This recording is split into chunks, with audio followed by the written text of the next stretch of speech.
Genesis chapter 3. Now the serpent was more cunning than any beast of the field which the Lord God had made. And he said to the woman, Has God indeed said, You shall not eat of every tree of the garden? And the woman said to the serpent, We may eat the fruit of the trees of the garden, but of the fruit of the tree which is in the midst of the garden, God has said, You shall not eat it, nor shall you touch it, lest you die. Then the serpent said to the woman, You will not surely die, for God knows that in the day you eat of it, your eyes will be opened, and you will be like God, knowing good and evil. So when the woman saw that the tree was good for food, that it was pleasant to the eyes, and a tree desirable to make one wise, she took of its fruit and ate. She also gave to her husband with her, and he ate. Then the eyes of both of them were opened, and they knew that they were naked. And they sewed fig leaves together and made themselves coverings. And they heard the sound of the Lord God walking in the garden in the cool of the day. And Adam and his wife hid themselves from the presence of the Lord God among the trees of the garden. Then the Lord God called to Adam and said to him, Where are you? So he said, I heard your voice in the garden, and I was afraid, because I was naked, and I hid myself. And he said, Who told you that you were naked?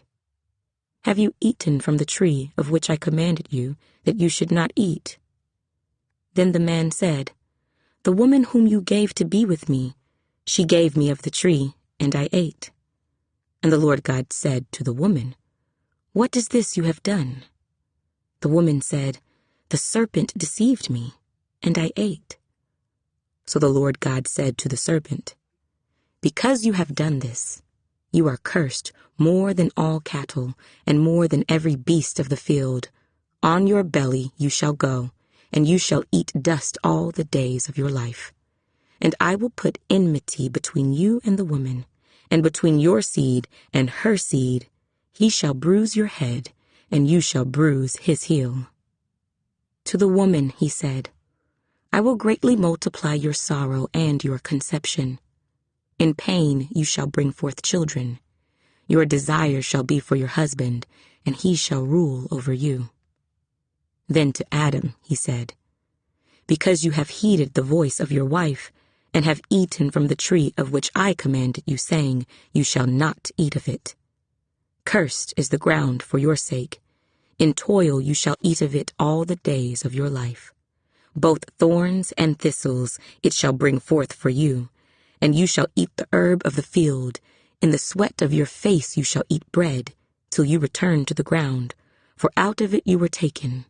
For dust you are, and to dust you shall return.